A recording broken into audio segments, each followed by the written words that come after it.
இந்த உலகத்துல நம்ம கூட இருந்து துரோகம் பண்ணிட்டு போனவனை கூட மன்னிச்சிடலாங்க. அந்த மாதிரி அவங்கள கூட மன்னிச்சிடலாம். நம்மளை 10 காசு திருடிட்டு போறான் பாருங்களா, அவனை மன்னிச்சிடலாங்க. எடுத்துட்டு போயிடும் மன்னிச்சிடலாங்க, பரவாயில்ல, அதை கூட நம்ம சம்பாரிச்சுக்கலாம், அதை கூட திருப்பி எடுத்துக்கலாம்.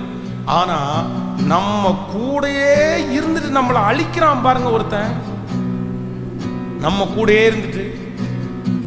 வெரி டேஞ்சர் பர்சன் அவங்க தான். அவங்களுக்கு நீங்க ரொம்ப ஜாக்கிரதையா இருக்கணும்.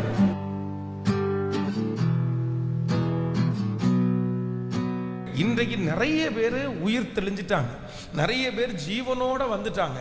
ஆனா எப்படிப்பட்ட ஒரு சூழ்நிலையில் நம்ம இருக்கிறோம் அப்படின்னா, கட்டப்பட்ட ஒரு சூழ்நிலையில இருக்கிறோம். அப்படியே சிலரை சத்துரு கட்டி வைத்திருக்கிறான், சிலரை மனிதர்கள் கட்டி வைத்திருக்கிறார்கள், சிலரை சூழ்நிலைகள் கட்டி வைத்திருக்கிறது. ஆனா நம்ம என்ன பண்ணணும் அப்படின்னு சொன்னா, அந்த கட்டு அவிழ்க்கப்படாம நம்ம மற்றவங்களுக்கு பிரயோஜனமான பாத்திரமா மாற முடியாது. அந்த கட்டுகளிலிருந்து ஒரு தேவனுடைய பிள்ளை வெளியே வரணும். ஆண்டவரே, நீர் என்னுடைய கட்டுகளை நீர் அவிழ்த்து விடுங்க, என்னுடைய கட்டுகள் இன்றைக்கு உடைக்கப்படும். அவ்வளவு தாளந்து இருக்கும், அவ்வளவு திறமைகள் ஆண்டவர் அவங்களுக்குள்ள வச்சிருப்பாரு, அவ்வளவு அவங்களுக்கு பொறுப்புகள் இருக்கும். ஆனா எப்படி இருப்பாங்கன்னா, ஒரு கட்டப்பட்ட ஒரு சூழ்நிலையில இருப்பாங்க. அவங்களால எழும்ப முடியாது, அவங்களால வேலை செய்ய முடியாது, அவங்களால போய் நிற்க முடியாது, அவர்களுக்கு உற்சாகம் இருக்காது, அவங்களுக்கு ஜெபிக்கலான்னு தோணாது. இது என்ன அப்படின்னு சொன்னா, ஒரு கட்டப்பட்ட ஒரு சூழ்நிலை. அப்படின்னா எல்லாமே இருந்தும் எழும்ப முடியாம, எல்லா அற்புதத்தை பார்த்தும் இப்ப நகர முடியாம ஒரு கட்டப்பட்ட ஒரு சூழ்நிலை. ஆனா நான் நம்புறேன், ஆண்டவர் நிறைய லாசருக்கு கட்டப்பட்டிருக்கிற கட்டுகளை ஆண்டவர் அவிழ்க்க போகிறார். யாரெல்லாம் அந்த கட்டப்பட்ட சூழ்நிலையில இருக்கிறீர்களோ, அந்த கட்டுகளை ஆண்டவர் இன்றைக்கு அவிழ்க்க போகிறார். அந்த கட்டுகளிலிருந்து ஆண்டவர் இன்றைக்கு ஒரு பெரிய விடுதலையை கர்த்தர் தரப்போகிறார். பல மாதங்களாய், பல வருடங்களாய் சத்துரு கட்டி வைத்திருக்கிற கட்டுகள் இன்றைக்கு அறுக்கப்பட்டு எடுக்கப்பட்டு ஒரு விடுதலையோட சாட்சியாய் வாழ்வதற்கு கர்த்தர் கிருபை செய்ய போகிறார். அல்லேலூயா. வேதம் சொல்லுது, சத்துரு கட்டி வைக்கிறவன் பாருங்க.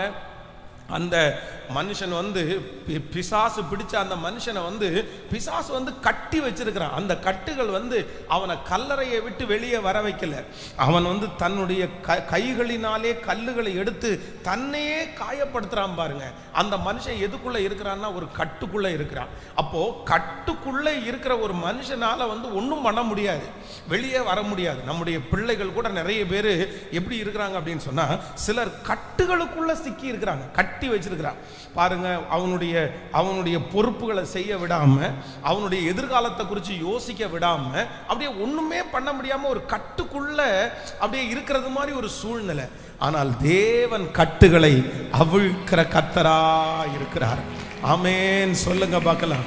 இன்றைக்கு ஆவியானவர் நம்மத்திலே அவர் தூதர்களை பார்த்து சொல்லுகிறார், இவனுடைய கட்டுகளை அவிழ்த்து விடுங்கள். நம்முடைய பிள்ளைகளுக்கு கட்டி வைத்திருக்கிற கட்டுகளை கர்த்தர் அவிழ்க்க போகிறார். ஆமேன். சத்துருடைய கட்டுகளை அவிழ்க்க போகிறார். ஆமேன். செயல்பட விடாதபடிக்கு. ஆமேன். ஜெபம் பண்ணி. எஸ், ஹல்லேலூயா. இப்பொழுது இயேசுவின் நாமத்தினாலே அந்த கட்டுகள் அவிழ்க்கப்படுவதாக, அந்த கட்டுகள் அவிழ்க்கப்படுவதாக. ஆமேன். எந்தெந்த சிந்தையிலே இருக்கிற கட்டுகள் அவிழ்க்கப்படுவதாக, சரீரத்திலே இருக்கிற கட்டுகள் அவிழ்க்கப்படுவதாக, கண்களிலே இருக்கிற கட்டுகள் அவிழ்க்கப்படுவதாக. இயேசுவின் நாமத்தினாலே இப்பொழுது அந்த கட்டுகளை கர்த்தர் அறுத்து போட்டு எடுத்து போட்டு ஒரு விடுதலையை இப்பொழுது கட்டளையிடுகிறதற்காய் ஸ்தோத்திரம் அப்பா. உம்முடைய மகிமை அத்தனை நாட்களும் அந்த பிசாசு கட்டி வைத்திருந்த அந்த மனுஷனுடைய கட்டுகளை அவிழ்த்தீரே, கட்டுகளிலிருந்து விடுதலை கொடுத்தீரே. இப்பொழுது என்னுடைய பிள்ளைகள் விடுதலையோடு வாழ அந்த கட்டுகள் இயேசுவின் நாமத்தினாலே அவிழ்க்கப்படுவதாக.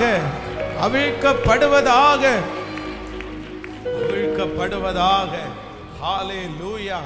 அற்புதங்கள் நடந்தாலும், ஆண்டவருடைய வார்த்தைகள் நமக்கு முன்பாக இருந்தாலும், உயிரோடு எழும்பினாலும், இந்த கட்டுகள் ஒரு மனுஷனை நகரவே விடாம அந்த இடத்துல உட்கார வச்சது மாதிரி நம்முடைய வாழ்க்கையில ஆண்டவர் எந்த ஆசீர்வாதத்தை வச்சிருந்தாலும் சில கட்டு கட்டுகளிலிருந்து நீங்க விடுதலை ஆகல அப்படின்னா உங்களால ஒரு அடி கூட நகரவே முடியாது, எதையுமே செய்ய முடியாது. ஆராய்ஞ்சு பார்க்கணும். பாருங்க, சிலர் மோஸ்ட்லி நிறைய பேர் எதுக்குள்ள இருக்கிறாங்கன்னா இந்த கட்டுகளுக்குள்ள தான் இருக்கிறாங்க. ஆண்டவர் வந்து அவங்கள விடுதலையாக்குனது உண்மைதான், ஆண்டவர் அவங்களுக்கு சுகம் கொடுத்தது உண்மைதான், ஆண்டவர் வந்து அவர்களை கொண்டு பெரிய காரியங்கள் செய்ய போகிறது உண்மைதான், திறமைகள் இருக்கும், எல்லாம் இருக்கும். ஆனா என்ன அப்படின்னு சொன்னா அப்படியே ஒரு கட்டுகளுக்குள்ள அப்படியே அடங்கி அப்படியே பிசாசு. பாருங்க, சிலர் சொல்லுவாங்க எனக்கு வந்து காலையில ஆனா பயங்கரமா தூக்கம் வந்துட்டே இருக்கு அப்படின்னு சொல்லுவாங்க. அப்போ நைட்டு ஃபுல்லாக ஒரு மனுஷன் தூங்கியாச்சு, இரவு வந்து 10 மணிலேருந்து காலையில் 5 மணி வரைக்கும் தூங்கியாச்சு. ஒரு சராசரியான ஒரு மனுஷனுக்கு வந்து தூக்கம் என்கிறது ஒரு 6 மணி நேரம் தூக்கம் நிம்மதியாக இருந்தாலே போதுமானது. 6 hours, 6 மணி நேரம் நம்முடைய சரீரத்தில் டீப்பாக நம்ம தூங்கிட்டோம்னாலே நம்முடைய சரீரத்திற்கு தேவையான ரெஸ்ட் வந்து அதில் கிடச்சிடும். சரி, ஒரு 10 நிமிஷம் மத்தியான டைமும் சரி, ஏதோ ரொம்ப களைப்பாக இருக்குது, ஒரு 10 மினிட்ஸ் கண்ணை மூடிட்டு அப்படியே ஃப்ரெஷ் ஆகலாம். ஆனால் சிலர் பாருங்க, எப்போ பார்த்தாலும் கேட்டால் தூக்கம் வந்துட்டே இருக்கும், தூங்கிட்டே இருப்பாங்க, எப்போ விட்டாலும் தூங்குவாங்க, காலையில் தூங்குவாங்க, ராத்திரி தூங்குவாங்க. அவங்க தூங்குறத குறித்து ஒரு ஃபீல் அவங்களுக்கு இருக்காது. நம்ம இப்படி இவ்வளோ நேரம் நம்ம தூங்கிட்டோமே, ஐயோ நம்ம தப்பு பண்ணிட்டோம், அந்த குற்ற உணர்ச்சி அவங்களுக்கு இருக்காது. யாராவது வந்து என்ன அவங்களுடைய கணவனாரோ இல்லை மனைவியோ வந்து ஏங்க இப்படி தூங்கிட்டு இருக்கிறீங்களே, ஏமா இப்படி தூங்கிட்டு இருக்கிறீங்களா அப்படின்னு கேட்டால் அவங்களுக்கு அதை குறித்து ஃபீலே இருக்காது. ஆனால் சுற்றி இருக்கிற நிறைய பேர் அவங்க வந்து அதை குறித்து வருத்தப்படுவாங்க. நீ இப்படி தூங்கிட்டு இருந்தா எப்படிப்பா, நீ இப்படி தூங்கிட்டு இருந்தா என்னம்மா அப்படின்னு கேட்பான். ஆனால் அவங்களுக்கு வந்து அந்த உணர்வு இருக்காது. அப்போ நான் என்ன சொல்கிறேன் அப்படின்னு சொன்னால், அவங்க பொதுவாக எதுக்குள்ளே இருக்கிறாங்க அப்படின்னு சொன்னால் ஒரு கட்டுக்குள்ளே இருக்கிறாங்க. பிசாசு வந்து நமக்கு தேவையான அளவு நம்ம இரவில் தூங்கியாச்சு, தேவையான அளவு ரெஸ்ட் எடுத்தாச்சு, ஆனால் அதற்கு பிற்பாடும் நம்முடைய பொறுப்பை செய்யாம, நம்முடைய வேலையை செய்யாம, இல்லை அப்படின்னா நமக்கு முன்பாக இருக்கிற எத்தனையோ ஓடலாம், எத்தனையோ செய்யலாம், எவ்வளோ பண்ணலாம், அது எல்லாம் பண்ண விடாம ஒரு பெட்டிலேயே நம்மளை வந்து படுக்க வைக்குது அப்படின்னு சொன்னா, நான் நம்புறேன் நீங்க எதுக்குள்ள இருக்கிறீங்க அப்படின்னா தெரியாமலே ஒரு கட்டுக்குள்ள இருக்கிறீங்க. நான் கட்டுக்குள்ள இருக்கிறேன் அப்படின்னு அவங்களுக்கு தெரியல, ஆனா கட்டுக்குள்ள இருக்கிறாங்க. இன்னும் சிலர் பாருங்க, அவ்வளோ வேலை இருக்கும், அவ்வளோ பொறுப்பு இருக்கும், ஆனா ஒரு இடத்துல அப்படியே உட்காந்துட்டே இருப்பாங்க. ஒன்று டிவி பார்ப்பாங்க, இல்லைன்னா செல்போன் நோண்டுவாங்க. அப்போ இந்த செல்போனை இல்லை இந்த டிவியை பார்த்து ஐயோ நம்ம 1 மணி நேரம் இன்னைக்கு வந்து டிவியை பார்த்துட்டோமே, 2 மணி நேரம் இந்த செல்போனை பார்த்துட்டு இருந்தோமே, நம்ம இன்னைக்கு டைமை வேஸ்ட் பண்ணிட்டு அப்படின்ற அந்த உணர்வே அவங்களுக்குள்ள இருக்காது. அந்த உணர்வே இருக்காது. அதை பெருசாகவே எடுத்துக்க மாட்டாங்க, எப்பவும் போல அவங்க வாழ்வாங்க. அப்போ அவங்க எதுக்குள்ள இருக்கிறாங்க அப்படின்னு சொன்னா, தன்னுடைய பொறுப்புகளை செய்ய விடாமல் ஏதோ ஒரு கட்டுக்குள்ள பிசாசு அவங்கள கட்டி வச்சிருக்கிறான்.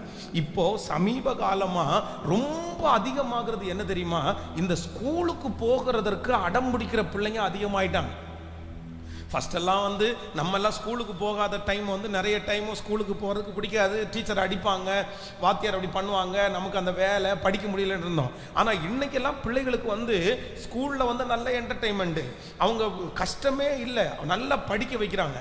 ஆனால் நிறைய பிள்ளைங்க என்ன பண்ணுறாங்க அப்படின்னா ஸ்கூலுக்கு வந்து போகவே மாட்டாங்க. என்ன சொல்லுவாங்கன்னா, நான் ஏன் எதுக்கு போகிறேன், நான் அந்த இடத்துல இப்படி பண்ணுறேன், ஏதோ ஒரு காரணத்தை சொல்லி அவங்க அந்த இடத்த தவிர்க்க பார்க்குறாங்க. சும்மா இருக்கணும்னு நினைக்கிறான், வீட்டில் வந்து விளையாட்டே இருக்கணும்னு நினைக்கிறான். அப்போ இவங்க எல்லாம் என்ன பண்றாங்கன்னா தங்களுக்கு தெரியாமலே ஒரு கட்டுகளுக்குள்ளே சிக்கி இருக்கிறாங்க. அப்போ இன்னைக்கு நீங்க உங்களை ஆராய்ஞ்சு பாருங்க, பிசாசு வந்து உங்களை எதுல கட்டி வச்சிருக்கிறான் அப்படின்னு நீங்க ஆராய்ஞ்சு பாருங்க. நீங்க எந்த கட்டுகளுக்குள்ள இருக்கிறீங்க, அந்த கட்டுகளிலிருந்து நீங்க வெளியே வராட்டா நிச்சயமாக சொல்கிறேன், உங்களால் எதுவுமே பண்ண முடியாது. நான் வந்து 2004 வருஷத்தில் ஒரு மிகப்பெரிய ஒரு கட்டுக்குள்ளே இருந்தேன். என்ன கட்டில் இருந்தேன் அப்படின்னு சொன்னால், எனக்கு வந்து எனக்குள்ளே எவ்வளவு மஞ்சக்காமாலை இருக்குது அப்படின்னு டெஸ்ட் பண்ணி பார்க்கணும் அப்படின்ற ஒரு கட்டு. அப்படின்னா போய் அன்னைக்கு மஞ்சக்காமாலை இருந்துச்சு, போய் டெஸ்ட் பண்ணி பார்த்தா உடனே மனசுக்கு வருத்தமாக இருக்கும். 3 பாயிண்ட் 2 பாயிண்ட், திடீர்னு 1.5 பாயிண்ட் குறையும், திடீர்னு 3 பாயிண்ட் ஏறும். இப்படியே நான் எடுத்த கொங்கு நாடு ஹாஸ்பிட்டலில் நான் எடுத்த டெஸ்ட்டை பார்த்தீங்க அப்படின்னா இவ்வளோ ஃபைல் இருக்கும், இத்தனை ஃபைல் எல்லா. அப்போ ஒரு நாள் வந்து 2005 வருஷத்தில் ஒரு நாள் அந்த டெஸ்ட்டை வாங்கி பார்த்தா அதில் வந்து ஒப்பு கொடுத்தேன், அழுதேன், வெடிச்சு அழுதேன். அன்னைக்கு பார்த்தீங்கன்னா அந்த ஃபைலை தூக்கி ஓரத்தில் வச்சுட்டு இனி வாழ்க்கையில் ஒரு நாள் கூட மஞ்சக்காமால நோயின்றதுக்கு டெஸ்ட் எடுக்க மாட்டேன்னு ஒரு முடிவெடுத்து அதை தூக்கி போட்டு அன்னையிலிருந்து இன்னைக்கு வரைக்கும் டெஸ்ட் எடுக்கல. ஆனால் நான் டெஸ்ட் எடுக்கிற வரைக்கும் எனக்கு மஞ்சக்காமால இருந்துச்சு. டெஸ்ட் எடுக்கிற வரைக்கும் எனக்குள்ள மஞ்சக்காமால இருந்துச்சு. ஆனால் என்னைக்கு டெஸ்ட் எடுக்கிறத தூக்கி போட்டேனோ அன்னையிலிருந்து இன்னைக்கு வரைக்கும் கர்த்தர் என்ன சுகமாய் தான் கர்த்தர் வைத்திருக்கிறார். அப்போ ஆண்டவருடைய பிள்ளைகளே, ஒன்று நினைத்துக் கொள்ளுங்கள், நீங்க எந்த கட்டுக்குள்ளுக்குள்ளே உங்களை கட்டி வச்சிருக்கிறார். நீங்க எல்லாரும் மாதிரி நார்மலா இல்லையா, உங்களால நார்மலா இருக்க முடியலையா, உடனே ஆண்டவருடைய சமூகத்துல நீங்க என்ன பண்ணணும்னா இந்த கட்டுகளிலிருந்து நீங்க விடுதலை வரணும் அப்படின்னு நீங்க ஜெபம் பண்ணணும். ஆண்டவர் எல்லாத்தையுமே செய்வார். ஆனா அந்த கட்டுகளிலிருந்து விடுதலை பண்றதற்கு நீங்க முயற்சி எடுக்காம ஆண்டவர் அந்த வேலையை அவர் செய்யாம யார்கிட்ட கொடுக்கிறாருன்னா உங்கள்கிட்டையும் எனட்டையும் தான் கொடுக்கிறார். நீங்க எழும்பணும், நீங்க ஆசைப்படணும், நீங்க அதற்காக ஜெபிக்கணும், நீங்க அதை மேற்கொள்ளணும், நீங்க அதுல வெற்றி அடையணும்னு நினைக்கணும். அப்பொழுது கர்த்தர் இந்த கட்டுகளை அவிழ்த்தது போல நம்முடைய கட்டுகளை அவிழ்க்கிறதற்கு கர்த்தர் வல்லவரா இருக்கிறார். ஆமென் சொல்லுங்கள், ஹல்லேலூயா. அப்போ இப்போ ஃபர்ஸ்ட் ஜெபம் பண்ண போறோம். எதுக்கு ஜெபம் பண்ண போறோம் அப்படின்னு சொன்னா, உங்களுடைய கட்டுகளிலிருந்து ஆண்டவர் விடுதலை தருவாராக. எந்த கட்டுகளுக்குள்ளேயும் நம்ம சிக்கிட்டு இருக்கக்கூடாது. எந்த கட்டுகளும் நம்மளை கட்டி வைக்க கூடாது. நான் நம்புறேன் இன்றைக்கு ஆண்டவர் இந்த விடுதலையை கர்த்தர் நமக்கு கட்டளை இட போகிறார். ஹல்லேலூயா. என்னுடைய பிள்ளைக்கு அந்த விடுதலையை கர்த்தர் தரப்போகிறார். எங்க குடும்பத்தில் இருக்கிற அத்தனை பேரும் விடுதலையோடு வாழ போகிறார்கள். கர்த்தர் ஒருவரே அந்த கட்டுகளில் இருந்து எனக்கு கிருபையாய் விடுதலையை கர்த்தர் தரப்போகிறார். ஆமென். சிம்சோனை குறித்து வேதம் சொல்லுது, எவ்வளோ பெரிய பராக்கிரமசாலி. ஆனா என்ன அப்படின்னா ஒரு கட்டு. என்ன கட்டுன்னா, இவனுக்கு இருந்த கட்டு என்னன்னா, இவனுக்கு பாசம்தான் கட்டு. பாருங்க, இன்னைக்கு இருக்கிற உலகத்துல சிலர் இன்றும் ரொம்ப பேதையா இருக்காங்க. ஏன் தெரியுமா? கொஞ்சம் பாசம் காமிச்சா போதும், உடனே பாருங்க அப்படியே விழுந்துருவாங்க. இந்த மாதிரி இந்த பாசத்திற்கு அடிமையானவங்க வேற எதையுமே நீங்க செய்ய முடியாது. அதை எப்பொழுதும் நீங்க நினைச்சுக்கங்க. அப்படின்னா நான் அன்புக்கு அடிமை, நான் பாசத்திற்கு அடிமை. யாராவது ஒருத்தர் அப்படியே பாசங்க அமைச்சானா நான் விழுந்துருவேன், நான் மொத்தத்தையும் நான் கொடுத்துருவேன், நான் அவங்கள ரொம்ப நம்ப ஆரம்பிச்சிருவேன். இது எந்த விதத்துல ஆண்டவருடைய பிள்ளைகளுக்கு நியாயம்? வேதம் சொல்லுகிறது, நாசியில் சுவாசம் இருக்கிற மனுஷனை நம்புவதை பார்க்கிலும் கர்த்தர் மேல் பற்றுதலாய் இருப்பதுதான் நலம். ஒரு உண்மையான ஒரு தேவனுடைய பிள்ளை பாசத்துக்கு அடிமையாக கூடாது.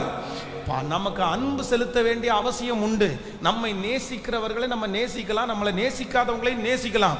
ஆனா யாராவது ஒருத்தர் பாசம் காமிச்சாங்கன்றதுக்காக, அந்த பாசத்துக்காக எல்லாத்தையும் விடுறது அப்படின்றது உங்க வாழ்க்கையில பெரிய தோல்வியை கொண்டு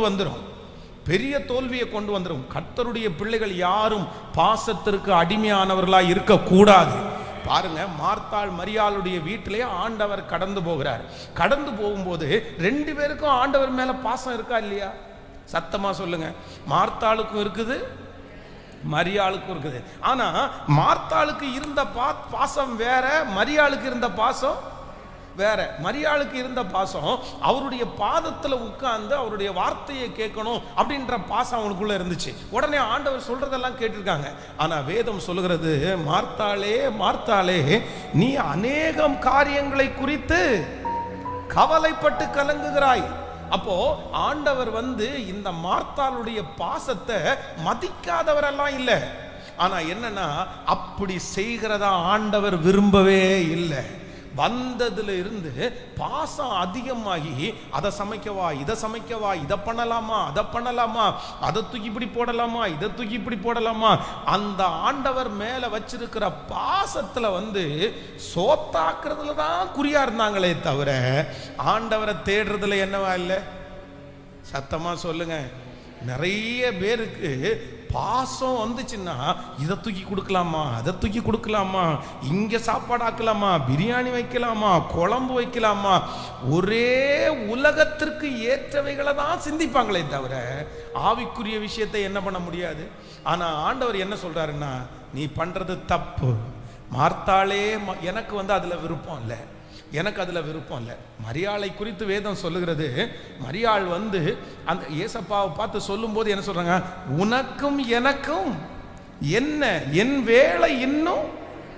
சொல்லுங்க, சின்ன வயசுலயே ஆண்டவர் வந்து காணாமல் போறவரை போகும்போது பெத்த அம்மா அவங்கள பார்த்து ஆண்டவர் என்ன சொல்றாரு அப்படின்னா, நான் தேவனுக்கு அடுத்தவைகளை சிந்திக்க வேண்டாமா, சிந்திக்க வேண்டாமா. அப்போ சில நேரத்தில் வந்து தேவ ராஜ்யத்திற்காக நீங்க வேலை செய்யாதபடி உங்களுக்கு வந்து குறுக்க நிக்கிறது என்ன அப்படின்னு சொன்னா, அதிகமான பாசம் வந்து உங்களுக்கு குறுக்க நிற்கும். நீங்க வந்து இதுல கட்டப்படக்கூடாது. சிலரை வேற எதுலையுமே கட்ட முடியாது. ஆனா எதுல கட்டிடலாம் தெரியுமா, இந்த கொஞ்சம் அன்புல அவங்களுடைய மொத்தம். சிலர் சொல்லுவாங்க பாருங்க, என்னுடைய மொத்தமும் உன் கையில தான் இருக்குது. சில மனைவியினுடைய மொத்த கண்ட்ரோலும் யார் கையில இருக்குது, கணவனாருடைய கண்ட்ரோல்ல. சில கணவனாருடைய மொத்த கண்ட்ரோலும் யார் கையில இருக்குது, மனைவியினுடைய கண்ட்ரோல்ல. என்னை எப்படி வேணாலும் நீ மாற்றலாம். அதான் ஒரு சிஸ்டர் ஒரு டைம் வந்து ஒரு கணவனாட்டத்தில் சொன்னாங்களாமா, என்னை கொலகாரியா மாத்துறதுக்கு கூட உங்களால முடியும். அந்த சிஸ்டர் மட்டும் இல்லை, இந்த சத்தத்தை கேட்குற நிறைய சிஸ்டரும் அப்படிதான். இந்த சிஸ்டரை வந்து கொலகாரியா கூட மாற்ற முடியும். யாரால? அவரு சிலருடைய கணவனாரால கொலகாரியா கூட மாற்ற முடியும். ஏன் அப்படின்னா அவ்வளோ பாசம், அவ்வளோ பாசம். அவர் திரும்பினா அவன் உட்கார்னா கொஞ்சம் பாசம் காமிச்சா போதும், அவ்வளவுதான், எல்லாமே மறந்து. இல்லை, இந்த கட்டிலிருந்து ஒரு ஆண்டவருடைய பிள்ளை வெளியே வரணும். நான் சொல்றேன், இந்த சத்தத்தை கேட்கிற நிறைய பேர் பாசம் பாசம் பாசம்னு போய் எத்தனை அவமானப்படுத்தப்பட்டீங்க, பாசம்னு போய் எவ்வளவு நீங்க இழந்தீங்க, பாசத்திற்கு நீங்க அடிமையாகி எத்தனை பேர் உங்களை ஏமாத்திட்டாங்க. ஆனா இவ்வளவு பேர் ஏமாத்தியும், இவ்வளவு பேர் உங்களை விட்டு போயும், இவ்வளவு பேர் உங்களை கஷ்டப்படுத்தியும், இன்னைக்கும் யாராவது ஒருத்தர் பாசம் காமிச்சா உடனே அந்த பாசத்திற்கு அடிமையாகிற அளவுக்கு நீங்க இருந்தீங்கன்னா ஆண்டவர் உங்களை எப்படி தூக்கி எடுக்க முடியும்? ஆண்டவர் எப்படி உங்களுக்காக கிரியை செய்ய முடியும்? அப்ப ஆண்டவரே, என்னை கட்டி வைத்திருக்கிற கட்டுகளில் இருந்து கர்த்தர் எனக்கு கிருபையாய் விடுதலை தருவீராக. எத்தனை பேர் ஆமோதிக்கிறீங்க? சத்தமா ஆமேன்னு சொல்லுங்க பார்க்கலாம். ஆண்டவர் விடுதலை கொடுக்கிறதுக்கு வல்லவரா இருக்கிறார். என் கட்டுகளை ஆண்டவர் உடைக்கிறதற்கு வல்லவரா இருக்கிறார். இப்போ உங்களுக்கு தெரியும் பிசாசு உங்களை எப்படி கட்டி வச்சிருக்கான்னு தெரியும், எப்படி கட்டி வச்சிருக்கான்னு தெரியும். ஆண்டவரிடத்துல கேளுங்க, ஆண்டவரே அதிலிருந்து ஒரு விடுதலை உண்டாவதாக. ஆமேன்.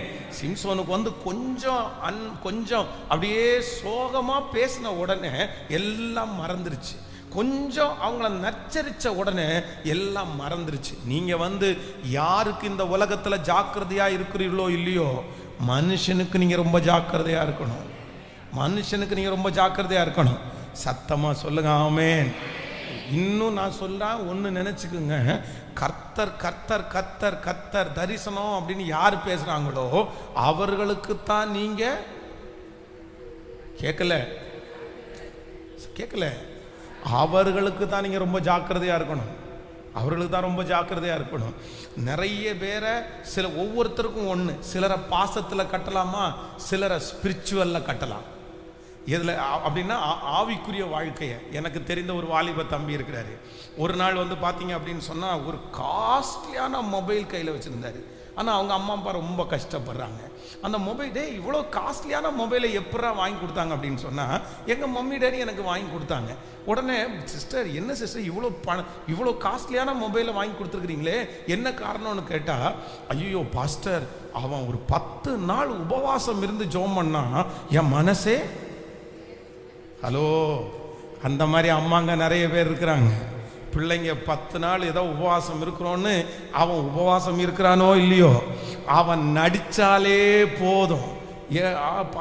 நான் பாஸ்டர் கூட தான் இருந்தேன், நான் சர்ச்சில் அப்படி வேலை செஞ்சேன், நான் இவ்வளோ மணி நேரம் ஜெபம் பண்ணினேன், நான் பைபிளை வாசிச்சு நான் முடிச்சிட்டேன் அப்படின்னு சொன்ன உடனே அவன் வாசிச்சு முடிச்சானோ இல்லையோ உடனே நம்பி என்ன வேணாலும் கொடுப்பாங்க, என்ன வேணாலும் வாங்கி கொடுப்பாங்க. உங்களுடைய பிள்ளைகளை ஆவிக்குரிய வாழ்க்கையிலே வளருவதிலே உற்சாகப்படுத்துவது தவறல்ல. ஆனா நீங்க ரொம்ப கவனமா இருக்கணும். ஸ்பிரிச்சுவல் அப்படின்ற பேர்ல நிறைய குடும்பங்களை வந்து சத்துரு என்ன பண்ணியிருக்கிறான் அப்படின்னா அப்படியே கட்டி வச்சிருக்கிறான். அவங்க அக்கிரமம் என்ன செஞ்சாலும் பரவாயில்ல, ஜெபம் பண்ணனா ஜெபம் பண்றவங்க தரிசனம் சொல்றாங்க, தீர்க்க தரிசனம் சொல்றாங்க. இல்லவே இல்லை, ஆண்டவரே எந்த கட்டுகளுக்குள்ளேயும் என் குடும்பமும் நானும் சிக்கிறவே கூடாது. 2 கைகளை மேல உயர்த்தி முழு பலத்தோடு கூட லாசருவே வெளியே வா அப்படின்னு சொன்ன கர்த்தர் அவனுடைய கட்டுகளை அவிழ்த்து விடுங்கள், அவிழ்த்து விடுங்கள். நான் ஒன்றுக்கும் அடிமைப்பட்டவன் அல்ல, எல்லாவற்றையும் அனுபவிக்க எனக்கு அதிகாரம் உண்டு, ஆனால் எல்லாம் எனக்கு தகுதியா இராது. ஒன்றுக்கும் நான் அடிமைப்படேன். சொல்லுங்க சொல்லுங்க, ஒன்றுக்கும் நான் அடிமைப்படேன். ஏசப்பா, இப்பொழுது உம்முடைய வல்லமை கடந்து வருவதாக, கடந்து வருவதாக. கட்டுகளை உடைக்கிற உம்முடைய வல்லமை, இயேசுவினுடைய இரத்தத்தால் விடுதலை, இரத்தத்தால் விடுதலை. ஜெபம் பண்ண அந்த மகிமை கடந்து வருவதாக, கடந்து வருவதாக. இயேசுவின் நாமத்தினால நான் இதிலிருந்து வெளியே வருவதற்கு முயற்சி எடுக்கிறேன். இதிலிருந்து ஆண்டவர் என் பிள்ளையை வெளியே கொண்டு வர போகிறார். ஆமென். என்னுடைய மகனை ஆண்டவர் கொண்டு வர போகிறார். இயேசுவின் நாமத்தினால அந்த கட்டுகள் இப்பொழுது அப்பா இந்த உபவாச ஜெபத்தில் நடந்து கொண்டிருக்கும் போதே இத்தாச்சோடு வயசான இந்த மனுஷனை இப்படி கட்டி போட்டிருக்கிறது, அந்த கட்டுகளிலிருந்து ஒரு விடுதலை இப்பொழுது இயேசுவின் நாமத்தில் உண்டாவதாக. சொல்லுங்க சொல்லுங்க, அப்பா கிருபை கிருபை கிருபை. தெரியாம கட்டி வைத்திருந்த அந்த கட்டுகள் இப்பொழுது இயேசுவின் நாமத்தினால சொல்ல சொல்ல அந்த விடுதலை உண்டாவதாக, விடுதலை உண்டாவதாக. இயேசுவே, உம்முடைய மகிமை, உம்முடைய சுட்டரிக்கிற வல்லமை இப்பொழுது கடந்து வருவதாக. உம்முடைய அக்கினி அவர்களை தொடுவதாக, தொடுவதாக, தொடுவதாக, தொடுவதாக, தொடுவதாக, தொடுவதாக. உம்முடைய வல்லமை தொடுவதாக. உம்முடைய கரம் அதை செய்து முடிக்கிறதற்காக நன்றி. உம்முடைய கரம் அதை செய்து முடிக்கிறதற்காக நன்றி. ஹalleluya. ரத்தம் ஜெயம், ரத்தம் ஜெயம், கல்வாரி இயேசுவின் ரத்தம் ஜெயம், காருண்ய தேவனின் ரத்தம் ஜெயம், கல்வாரி இயேசுவின் ரத்தம் ஜெயம், காருண்ய தேவனின் ரத்தம் ஜெயம். ஆஹா ரத்தம் ஜெயம், ஓஹோ ரத்தம் ஜெயம், ஆஹா ரத்தம் ஜெயம், ஓஹோ ரத்தம் ஜெயம், கல்வாரி இயேசுவின் ரத்தம் ஜெயம், காருண்ய தேவனின் ரத்தம் ஜெயம். பாடும் கல்வாரி இயேசுவின் ரத்தம் ஜெயம், காருண்ய தேவனின் ரத்தம் ஜெயம், எனக்காய் பரிந்து பேசும் ரத்தம் ஜெயம், என்னாலும் பாதுகாக்கும் ரத்தம் ஜெயம், எனக்காய் பரிந்து பேசும் ரத்தம் ஜெயம், என்னாலும் பாதுகாக்கும் ரத்தம் ஜெயம், நீதிமானாக்கிடும் ரத்தம் ஜெயம், நீதிமானாக்கிடும் ரத்தம் ஜெயம், நித்திய ஜீவன் தரும் ரத்தம் ஜெயம், எனக்கு நித்திய ஜீவன் தரும். கைகள மேல தட்டி ரத்தம் ஜெயம், ஆஹா ரத்தம் ஜெயம், ஓ ரத்தம் ஜெயம், ஆஹா ரத்தம் ஜெயம், கல்வாரி இயேசுவின் ரத்தம் ஜெயம், காருண்ய தேவனின் ரத்தம் ஜெயம், கல்வாரி இயேசுவின் ரத்தம் ஜெயம், காருண்ய தேவனின் ரத்தம் ஜெயம். ஹalleluya, ஹalleluya. நம்ம வந்து எந்த கட்டுகளுக்குள்ளேயும் அகப்படவே கூடாது. இதுல ஒரு தீர்மானம் எடுக்கணும். எந்த இந்த கட்டுகள் என்ன செய்யும் அப்படின்னு சொன்னா நம்மை செயல்பட விடாமல் தடுக்கும். செயல்பட விடாம நீங்க வந்து எந்தெந்த காரியத்துல எல்லாம் செயல்பட முடியாம இருக்கிறீங்களோ ஒண்ணு நீங்க நினைச்சுக்குங்க, கண்டிப்பாக நீங்க கட்டுக்குள்ள இருக்கிறீங்கன்னு அர்த்தம். செயல்பட முடியாதவர்கள் கட்டுகளுக்குள்ள இருக்கிறாங்க. பாருங்க, ஒரு ஒரு ஒரு நபர் வந்து இடத்துல சொல்லும்போது ஒரு சிஸ்டர் வந்து சொல்றாங்க, இவரை நான் வெளியே போங்கப்பா வெளியே போங்கப்பா அப்படின்னு சொல்றேன், ஆனா வீட்டை விட்டு வெளியே போக மாட்டேங்கிறாரு பாஸ்டர். எப்படி இருக்கும்? ஒரு கணவனார் வந்து ஒரு குடும்ப தலைவன், பொறுப்புல இருக்கிற தலைவன் வீட்டை விட்டு வெளியே போகல அப்படின்னு சொன்னா அந்த வீடு எப்படி இருக்கும்னு நினைக்கிறீங்க? அந்த வீடு அந்த பொதுவாக ஆண் மகனுக்கு அண்டர்ஸ்டாண்டிங் வேற, ஒரு கணவன் மனைவி அண்டர்ஸ்டாண்டிங். இப்போ நிறைய பேர் அப்படிதான் இருக்காங்க. அப்படின்னா வந்து ஜென்ஸ் மட்டும்தான் வேலைக்கு போகணுமா, ஏன் லேடிஸ் வேலைக்கு போதா, நீ வீட்டில் உள்ள வேலையெல்லாம் பாரு, நான் போய் சம்பாரிச்சிட்டு வரேன் அப்படின்ற ட்ரெண்டெல்லாம் இன்னைக்கு இருக்குது நிறைய பேர். அது அது அவங்களுடைய அண்டர்ஸ்டாண்ட். அதை சொல்ல வரல. ஆனால் சம்பாதிக்கணும், பிள்ளைகள் இருக்குது, அந்த பிள்ளைகளுக்கு கல்யாணம் பண்ணி வைக்கணும், அந்த பிள்ளைகளுக்கு படிக்க வைக்கணும். ஒரு கணவனார் இல்லைன்னா குடும்பத்தினுடைய தலைவன் வீட்டை விட்டு வெளியே போனால் தானே 4 காசு சம்பாதிக்க முடியும். வீட்டை விட்டு வெளியே போனால் தானே அந்த மனுஷனுக்கு வந்து ஒரு நல்லது. வீட்டுக்குள்ளேயே உட்காந்துட்டு காலையிலேருந்து சாயந்தரம் வரைக்கும் வீட்டுக்குள்ளே உட்காந்து காய்கறி வெட்டணுமா, நான் வந்து கடைக்கு போகணுமா, இது வாங்கி தரணுமா, அது வாங்கி தரணுமா, எப்படி இது அப்படி இருக்க முடியுது? அப்படி கேட்ட அதுவும் வந்து ஒரு வருஷம் 2 வருஷம் இல்லை, வருகிற கொஞ்சம் வாடகையை வச்சு வீட்டுக்குள்ளேயே உட்கார்ந்த இல்லை. அது வந்து என்ன அப்படின்னா, நான் நம்புறேன் அந்த மனுஷன் எதுக்குள்ள இருக்கிறாங்க அப்படின்னா ஒரு கட்டுகளுக்குள்ள இருக்கிறாங்க. ஆனா ரொம்ப நல்ல மனுஷனா இருப்பாங்க, ரொம்ப எந்த கோபமும் பட மாட்டாங்க, திட்ட மாட்டாங்க, ஜெபம் பண்ணுவாங்க. கொண்டு நினைத்துக் கொள்ளுங்க, ஜெபம் மட்டும் பண்ணிட்டு பைபிள் மட்டும் வாசிச்சுட்டு வீட்டில் இருந்தா, நான் ஆவிக்குரிய வாழ்க்கையை தவறா சொல்லலை, ஆனா வீட்டுக்குள்ள என் கணவனார் எப்பவும் பைபிள் வாசிட்டே இருக்காரு, ஜெபம் பண்ணிட்டே இருக்கிறாரு, அவ்வளவுதான். அவரை நம்ம உட்கார வச்சிட முடியுமா? சொல்லுங்க, உட்கார வச்சிட முடியுமா? முடியாது. எப்படி உட்கார முடியும்? அவர் என்ன பண்ணணும் அப்படின்னு சொன்னா ஜெபம் பண்ணணும், அவர் பைபிள் வாசிக்கணும். ஆனா அவருடைய கடமையை அவர் என்ன பண்ணணும்? கேட்கல. அந்த கடமையை அவர் செய்யல அப்படின்னு சொன்னா என்னதான் அவர் ஜெபம் பண்ணாலும், என்னதான் அவர் பைபிள் வாசிச்சாலும், அவர் எதுக்குள்ள இருக்கிறார் அப்படின்னு சொன்னா அவர் ஒரு கட்டுகளுக்குள்ள இருக்கிறாரு. அவர் கட்டில் இருக்கிற அந்த கட்டிலிருந்து வெளியே வரணும். அப்போ ஆண்டவருடைய பிள்ளைகளே, இன்றைக்கு ஆண்டவர் தெளிவா பேசுறாரு. நம்ம செயல்பட விடாத எதெல்லாம் நம்மளை தடுக்குதோ அதெல்லாம் எது அப்படின்னா கட்டுகள். இன்னொன்று ரொம்ப கவனமாக கவனிக்கணும், சிலருக்குள்ள சில ஸ்பிரிட் இருக்குது. என்னன்னா, எப்பேற்பட்ட பலசாலியையும் ஒன்றும் இல்லாதவன் அப்படின்னு சொல்லுகிற அளவிற்கு சிலருக்குள்ள திறமை இருக்குது. இந்த ஸ்பிரிட்ல வந்து ரொம்ப நீங்க கவனமா இருக்கணும். இது ஒரு பெரிய சப்ஜெக்ட் நான் தியானிச்சுட்டு இருக்கிறேன். என்னன்னா, இது வந்து ஒரு வியாதி, இது வந்து ஒரு சைக்காலஜிக்கலா ஒரு பிரச்சனை. இந்த ஸ்பிரிட் யார்கிட்ட இருந்துச்சு அப்படின்னு சொன்னா, தெளிலால் அப்படின்ற இந்த தெளிலாளுடைய ஸ்பிரிட்டை குறித்து நான் தியானிச்சுட்டே இருக்கிறேன் கொஞ்ச நாளா. ஏன் அப்படின்னா, இந்த சிம்சோனை குறித்து நீங்கள் வேதத்தில் வாசிப்பீர்களானால் அவனை மாதிரி ஒரு பலசாலி யாருமே கிடையாது. எனக்கு வந்து ரொம்ப ஆசை என்ன அப்படின்னா, சிம்சோனை பார்க்க எனக்கு ரொம்ப ஆசை. ஸோ இவர் என்ன ஸ்ட்ரக்சரில் இவர் இருந்திருப்பாரு, அவருக்கு 6 பேக் இருந்திருக்குமா, அவருடைய ஆர்ம்ஸ் எப்படி இருந்திருக்கும், அவருடைய உயரம் எப்படி இருந்திருக்கும். ஏன் அப்படின்னு சொன்னா, இந்த சிம்சோன் பாருங்க, ஒரே ஒரு கழுதையினுடைய தாடை எலும்பு, இந்த தாடை எலும்புல 1000 பேரை இது பண்ணியிருக்கிறாரு. எந்த அளவுக்கு பலசாலி. நம்ம என்னமோ சும்மா சொல்லுவோம். நான் வந்து எதேர்ச்சியா வந்து பாத்தீங்கன்னா, இந்த 8th ஸ்டாண்டர்ட் படிக்கும்போது எங்களுடைய ஊர்ல வயல்ல வேலை பார்த்துட்டு இருந்தேன். இந்த வயல்ல இந்த நண்டு பிடிக்கிறது எனக்கு ரொம்ப பிடிக்கும். இந்த நண்டுன்னா, வயல்ல இருக்கிற நண்டு பார்த்தீங்க அப்படின்னு சொன்னா ரொம்ப ஷார்ப்பா இருக்கும். நீங்க எத்தனை பேர் அந்த வயல்ல வச்சிருக்கீங்க தெரியல, அதனுடைய கொடுக்குறதுக்கு பாருங்களேன், அப்படியே தோலையே பிச்சிரும், அந்த அளவுக்கு ஷார்ப்பா இருக்கும். ஆனா வந்து எனக்கு நண்டு பிடிக்கிறது ரொம்ப ஆசை. என் கூட இருக்கிற பசங்க எல்லாம் பார்த்தீங்கன்னா நண்டு ஓடுவானுவான், அது வந்துச்சுனாலே அவ்வளோ பயம் அவனுக்கு. ஆனா நான் வந்து பிடிப்பேன். நாங்கள் 2 பேரும் வந்து பார்த்தீங்கன்னா, நான் எங்கள் அண்ணன் ஒரு சாக்கு எடுத்துட்டு போய் கிட்டத்தட்ட 150 நண்டு பிடிச்சோம்.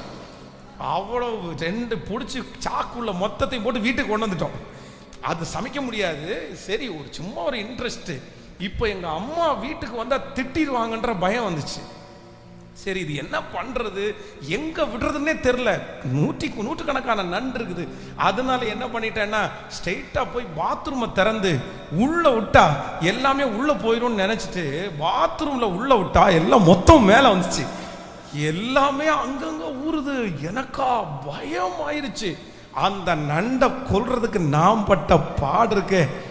ஒவ்வொரு நண்டையும் அடிக்கும் போது அது சாகும், அது ஓடும், அப்படியே ரொம்ப பயம் ஆயிடுச்சு.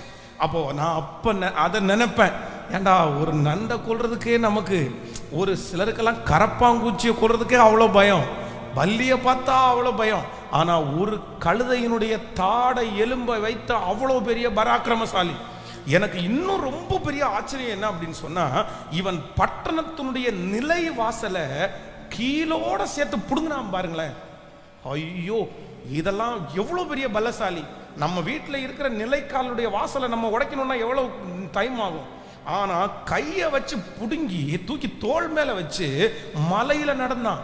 எனக்கு அந்த சீனெல்லாம் நினச்சி பார்க்கும்போது அவ்வளோ பராக்கிரமசாலி. ஆனால் ஒரு தெளிலாளருடைய ஸ்பிரிட்டு, ஒரு தெளிலாளுடைய ஆவி அவனை என்ன பண்ணிச்சு அப்படின்னு சொன்னா, ஒன்றும் இல்லாதவனை போல அவனை உட்கார வச்சிருச்சு. அவனுடைய பலன், அவனுடைய திறமை, அவனுடைய எண்ணங்கள் எல்லாத்தையும் முடக்கி அந்த அம்மா வந்து பாருங்க, இவ்வளோ பெரிய பலசாலியையும் அந்த அம்மா ஜீரோல கொண்டு வந்து நிறுத்திட்டால. பர்றா, நீ என்ன எந்திரிச்சு போற, உட்காரு உட்காரு சொல்லு. பொட்டி பாம்பு மாதிரி அடங்குனான்னு சொல்லுவாங்கல்ல. நீங்க வேதத்துல வந்து நியாயாதிபதிகள் புஸ்தகம் 16வது அதிகாரத்தினுடைய 6வது வசனத்தை நீங்க வாசி பார்ப்பீனால் சொல்லும், அப்படியே தெளிலாள் சிம்சோனை பார்த்து, உன்னுடைய மகாபலம் எதனாலே உண்டாயிருக்கிறது, உன்னை சிறுமைப்படுத்த உன்னை எதனாலே கட்டலாம் என்று எனக்கு சொல்ல வேண்டும் அப்படின்னு சொல்றாங்க. சொன்ன உடனே இவர் என்ன சொல்றாரு தெரியுமா? ஆமா, பச்சையான, அதற்கு சிம்சோன் உலராத பச்சையான 7 அகனினார் கயிறுகளினால் என்னை கட்டினால் நான் பலட்சியமாகி மற்ற மனுஷர்களை போல ஆவேன். எவ்வளவு பெரிய பராக்கிரமசாலி. இன்னைக்கு ஒன்று, நீங்க இந்த சப்ஜெக்ட் ஆண்டவர் நான் தியானிச்சுட்டு இருக்கிறேன், இதனுடைய ஒரு ஃபுல்ஃபில் எனக்கு இன்னும் கிடைக்கல. அது தியானிச்சுட்டே இருக்கிறேன் நான். ஆனால் நான் அதை வச்சு ஒரு நாளைக்கு வந்து கர்த்தரை அனுமதிக்கும் போது பேசலான்னு நினைச்சேன். ஆனால் இன்னைக்கு யாரோ ஒருத்தர்கிட்ட பேசுறாரு, நீங்க அவ்வளோ பெரிய பலசாலிகளா இருந்தாலும் சில நபர்கள் வந்து உங்களை என்ன பண்ணுவாங்க அப்படின்னா, உங்களுக்குள்ளே இருந்துட்டு உங்களோடையே பேசி உங்களை எப்படி கொண்டு வருவாங்க தெரியுமா? ஜீரோ ஆக்கிடுவாங்க. இது சில லேடிஸ்கிட்டையும் இந்த ஸ்பிரிட் இருக்குது, சில ஜென்ஸ்கிட்டையும் இந்த ஸ்பிரிட் இருக்குது. பி கேர்ஃபுல், ரொம்ப கேர்ஃபுல்லா இருக்கும். கூட இருந்துட்டு அவ்வளவு பெரிய பலசாலியையும் வந்து ஜீரோ ஆக்குற ஸ்பிரிட் சிலருக்குள்ள இருக்குது. கிறுக்கின்னு சொன்ன உடனே அந்த மாதிரி சொல்லி நீ பைத்தியம் அவ்வளவு பிரில்லியண்டா இருப்பாங்க. ஆனா இந்த வார்த்தையை சொல்லி பார்த்தீங்கன்னா அவங்கள டீக்ரேட் பண்ணுவாங்க. நீ என்ன அழகா இருக்க, அவ்வளவு மோசமா இருக்கிற, கேவலமா இருக்க, உன்னை பார்த்தாலே யாருமே பிடிக்காது அப்படின்னு சொல்லி சிலரை இன்ஃபீரியர் உண்டு பண்ணி, சிலரை வந்து யாராவது ஒருத்தர் இந்த சத்தத்தை கேட்குறவங்க அந்த மாதிரி பிரச்சனையில சிக்கி இருக்கிறீங்களா சிஸ்டர், நீங்க வெளியே வந்துருங்க. இவங்க மற்றவங்கள மாதிரி பாய்சன் எல்லாம் ஒன்றும் கிடையாது. இவங்க மற்றவங்கள மாதிரி நம்மளை கொல்ல எல்லாம் மாட்டாங்க. இவங்க மற்றவங்கள மாதிரி நம்மளை வந்து அழிக்க எல்லாம் மாட்டாங்க.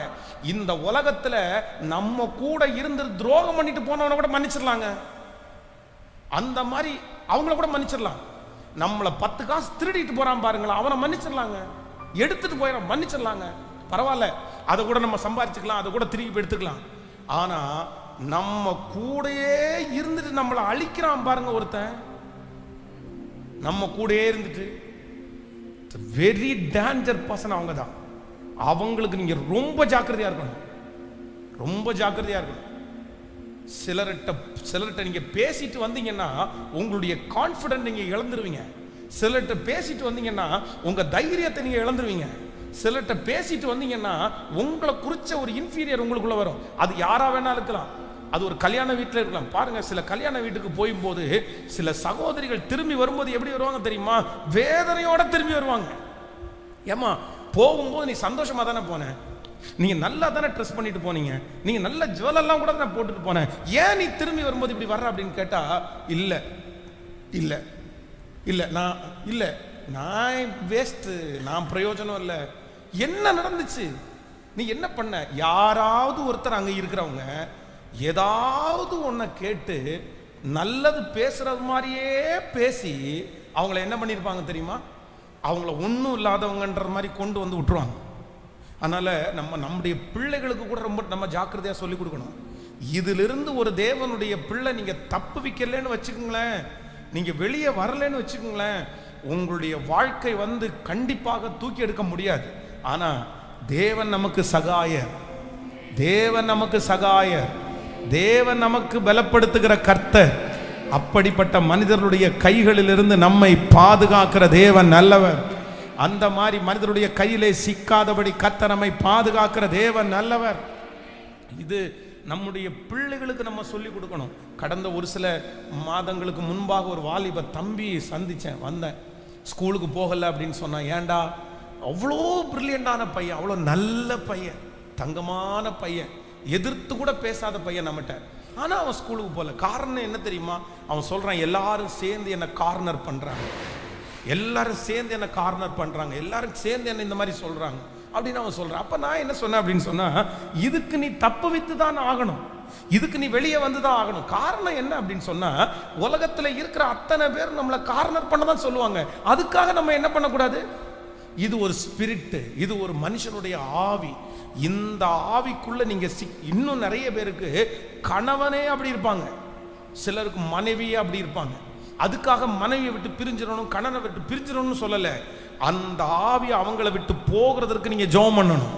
இன்னொன்னு, அந்த ஆவியை நீங்க அடையாளம் கண்டு கொண்டா போதுமானது.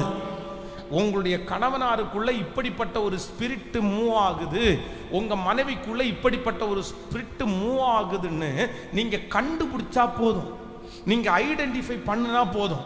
இப்ப பாருங்களேன், சிலருக்கு வந்து யாரு சொன்னாலுமே வந்து என்ன பண்ணாதுன்னா அது கஷ்டமா இருக்காது. ஆனா கணவனார் ஒன்று சொல்லிட்டாருன்னு வச்சுங்களேன், மனைவி ஒன்று சொல்லிட்டாங்கன்னு வச்சுங்களேன், மாமியார் ஒன்று சொல்லிட்டாங்கன்னு வச்சுங்களேன், அம்மா அப்பா ஒன்று சொல்லிட்டாங்கன்னு வச்சுங்களேன், அவ்வளோதான், டவுன், அவ்வளோ, ஜீரோ. அதுக்கு மேலே அவங்களால எழும்பவே முடியாது. இதுதான் தெளிலாளுடைய ஸ்பிரிட். இது எப்பேற்பட்ட பலசாலியும் என்ன பண்ணும் சொல்லுங்க? எப்பேற்பட்ட பலசாலியையும் கட்டி வச்சிரும். உங்க பிள்ளைகளுக்கு நீங்கள் கற்றுக் கொடுங்கள், உங்க பிள்ளைகளுக்கு சொல்லிக் கொடுங்கள். என்ன நீங்க சொல்லிக் கொடுக்கணும் அப்படின்னு சொன்னா, இந்த மாதிரி உனக்குள்ளேயே இருந்து உன் கூடயே இருந்துட்டு உன்னை மட்டம் தட்டி உன்னை வந்து குறைச்சு பேசி உன்னை கீழே கொண்டு போகிற மனுஷனுக்கு நீ என்ன வாரு அப்படின்னு சொன்னா ஜாக்கிரதையா இரு. சிஸ்டர், நீங்க எதிர்க்க வேண்டாம், பிரதர் நீங்க எதிர்க்க வேண்டாம். ஆனா என்ன பண்ணுனா போதும் அப்படின்னு சொன்னா, அண்டர்ஸ்டாண்ட் பண்ணா போதுமானது. இவங்க இன்னும் ஆவி உள்ளவங்கன்னு நீங்க அறிஞ்சுக்கிட்டா போதுமானது. அவங்க பேசுகிற வார்த்தையை நீங்க ஏற்றுக்கொள்ளாம உங்க மனசுக்குள்ள நீங்க கொண்டு போகாம இருந்தாலே போதும் சிஸ்டர். அப்படி இருந்தாலே போதும் சிஸ்டர், அப்படி இருந்தாலே போதும் பிரதர். நான் நம்புறேன், உங்க மூலமாய் ஆண்டவர் கிரியை செய்கிறதற்கு கர்த்தர் வல்லவராய் இருக்கிறார், தேவன் வல்லவராய் இருக்கிறார். ஹல்லேலூயா. கைகளை அசைத்து ஒரு ஹல்லேலூயா. ஒரு உண்மையான ஒரு தேவனுடைய பிள்ளை, நம்மை நேசிக்கிற ஒரு தேவனுடைய பிள்ளை, நம்ம ஒல்லி ஆனா கூட அவங்க வாயை திறந்து என்ன சொல்ல மாட்டாங்க? சொல்லுங்க, நீ ஒல்லியா இருக்கிறேன்னு சொல்ல மாட்டாங்க. உண்மையா ரொம்ப நம்ம நேசிக்கிற ஒருத்தங்க வந்து நீங்க ரொம்ப குண்டானா கூட உங்களை பார்த்து, சரி நீ கொஞ்சம் உடம்ப குறைச்சா நீ நல்லா இருக்குன்னு தான் சொல்லுவாங்களே தவிர, நீ என்ன இவ்வளோ அசிங்கமாயிட்டேன்னு சொல்ல மாட்டாங்க. நீங்களும் அப்படிதான். ஒருத்தரை நீங்க உண்மையா ஏசப்பா பிள்ளையா இருந்தா இன்னொருத்தரை உடைக்கிறது மாதிரி பண்ண மாட்டீங்க, கட்டுறது மாதிரி தான் நீங்க பேசுவீங்க. இன்னொருத்தரை உடைக்கிற ஸ்பிரிட் உங்களுக்குள்ள இருந்துச்சுன்னா, நான் சொல்றேன், நீங்க எல்லாம் ஆண்டவரோட நடக்கிறீங்கன்னு சொல்றதுக்கு எந்த விதமான அருகதையுமே கிடையாது உங்களுக்கு. எப்படி இன்னொருத்தரை நீங்க உடைப்பீங்க? எப்படி? உலகத்துல இன்னைக்கு பாருங்க, எதுக்குமே தண்டனை இல்லை. ஆனா பாடி ஷேமிங் ஒண்ணு பண்ணுனா அவங்களுக்கு அரெஸ்ட் வரைக்கும் பண்ணலாம். பாடி ஷேமிங் பண்ணக்கூடாதுன்னு உலகம் சொல்லுது. அவங்க சொல்றதுக்கு முன்னே ஆண்டவர் நம்மளை பார்த்து சொல்லிட்டாரு, பைபிள் நமக்கு சொல்லுது. அப்போ இன்னொருத்தர் உங்களிடத்துல வந்து உங்களுடைய ஆவியை உடைக்கிறது மாதிரி உடைக்கும் போது, யாராவது இந்த சத்தத்தை கேட்கிறவங்க அந்த கட்டுக்குள்ள இருந்தீங்க அப்படின்னு சொன்னா, ஆண்டவர் சொல்றாரு, அந்த கட்டை அவிழ்த்து நீ வெளியே வா, நீ வெளியே வா, நீ வெளியே வா. ஹல்லேலூயா. எத்தனை கோல்டு மெடலிஸ்ட், ஸ்கூல்ல கோல்டு மெடலிஸ்ட், காலேஜில் அவ்வளவு நல்லா படிச்சு திறமசாலிங்க, அவ்வளோ திறமசாலி. ஆனா யாரோ ஒருத்தர் வந்து அவங்கள வந்து அப்படியே டவுன் பண்ணி கீழே உட்கார வச்சு எங்க கொண்டாங்க தெரியுமா? ஜீரோவா. இல்லை, என்ன வந்து யாருமே ஜீரோவா கொண்டு வருவதற்கு நான் இடம் கொடுப்பது சத்தமா சொல்லுங்க. எத்தனை பேர் ஆமோதிக்கிறீங்க? கைகளை உயர்த்தி ஒரு ஹல்லேலூயா, சத்தமா ஒரு ஹல்லேலூயா. 14 வயசுல ஊழியத்துக்கு வந்தேன். 15, 16, 17. 17வது வயசுல பைபிள் காலேஜ் முடித்தேன். 18வது வயசுல பைபிள் காலேஜ் வார்டனாக இருந்தேன். 19வது வயசுல ஒரு சர்ச்சுக்கு அசிஸ்டன்ட் பாஸ்டராக இருந்தேன். 20வது வயசுல ஒரு சர்ச்சுக்கு பாஸ்டர் ஆனேன். 20 இயர்ஸ், 20 வயசு. 20 வயசுல 2005ல் பாஸ்டர் ஆகும்போது நான் முதல் சந்தித்தது என்ன அப்படின்னு சொன்னால், ஃபஸ்ட்டு முதல் ரத்தினபுரியில் ஃபஸ்ட்டு சர்ச்சை ஆரம்பிக்கலை. இன்னும் சர்ச்சை ஆரம்பிக்கிறதுக்கு 5 நாள் இருக்குது. 5 நாளைக்கு முன்னாடி நம்ம சர்ச்சில் மூப்பராக இருந்த வெஸ்லி ஐயா என்னை கையை பிடிச்சி கூட்டிகிட்டு போகிறாரு. எங்கே கூட்டிகிட்டு போகிறாருன்னா, இங்கே இருக்கிற சிஎஸ்ஐ தூய பேதுரு ஆலயம் இங்கே இருக்கு பாருங்க, ரத்தினபுரியில் கூட்டிகிட்டு போகிறாரு. எங்கள் அப்பா இங்கே தச்சில் தான் இருந்தார். எங்கள் அப்பா வந்து பண்ணி கொடுத்த பலிபீடம் தான் இந்த பலிபீடம். எங்கள் குடும்பத்துக்கும் இந்த சர்ச்சுக்கு ரொம்ப கனெக்ஷன் இருக்குது அப்படின்னு சொல்லி என்னை கூட்டிகிட்டு போனார் விசிட் பண்ணுறதுக்காக. நான் அந்த சர்ச்சுக்குள்ளே என்ட்ரான உடனே அந்த சர்ச்சில் வாசல், உண்மையாக சொல்கிறேன், வாசலில் இருந்த 4 வயதான ஐயாங்க இருந்தாங்க. அதில் ஒரு ஐயா வெத்தலை பாக்கு போட்டுகிட்டே இருந்தார். அந்த ஐயா அப்பாவை பார்த்து சொன்னார், வெஸ்லி, என்ன வெஸ்லி, வீட்டில் சர்ச்செல்லாம் ஆரம்பிக்கிறியாமே அப்படின்னு சொல்லாரு. ஆமாம் ஐயா, சர்ச்சை ஆரம்பிக்கிறோம், இவர் தான் பாஸ்டர் அப்படின்னு சொன்ன உடனே அவர் என்னை பார்த்து சொன்னார், ஏன்பா வயசு பையனெல்லாம் கூப்பிட்டு சர்ச்சை ஆரம்பிக்கிற, இவன் என்னமோ படிக்கிற பையனாக இருக்கிறான், இத்தனோண்டு பையன் வந்து சர்ச்சை ஆரம்பித்து பாஸ்டர் ஆவானாப்பா, இவனாப்பா அவனுக்கு பாஸ்டர் அப்படின்னு ஒரு வார்த்தை இல்லை, நிறைய பேசிட்டார். என்னையும் பார்த்து சொல்கிறாரு, தம்பி நீ எதுக்குப்பா ரத்தினபுரிக்கு வந்த, வேற ஊரே உனக்கு இல்லையாப்பா, நீ சின்ன பையன், ஏப்பா உனக்கு ஸ்கூல் படிக்கலையான்னு தான் கேட்டார். ஐயோ உடஞ்சிட்டேன். த ஃபர்ஸ்ட் டைம் ரத்தினபுரியில் ஊழியம் ஆரம்பிக்கிறதுக்கு முன்னாடி எனக்கு கிடைச்ச முதல் பரிசு அதுதான். ஃபஸ்ட்டு சொன்னது அதுதான். ஆனால் நான் போய் அந்த திருச்சபையை ஆரம்பித்து போய் முழங்கால் படியிடும்போது ஆண்டவரிடத்துல ஒன்று மட்டும்தான் சொன்னேன், எல்லாரும் என்னை சின்ன பையனாக பார்க்குறாங்க, நீங்களும் என்ன சொல்லுங்களேன், என்னை சின்ன பையனா பார்த்தீங்கன்னா என்னை நம்பி ஆத்துமாக்களை நீங்கள் தரமாட்டீங்க.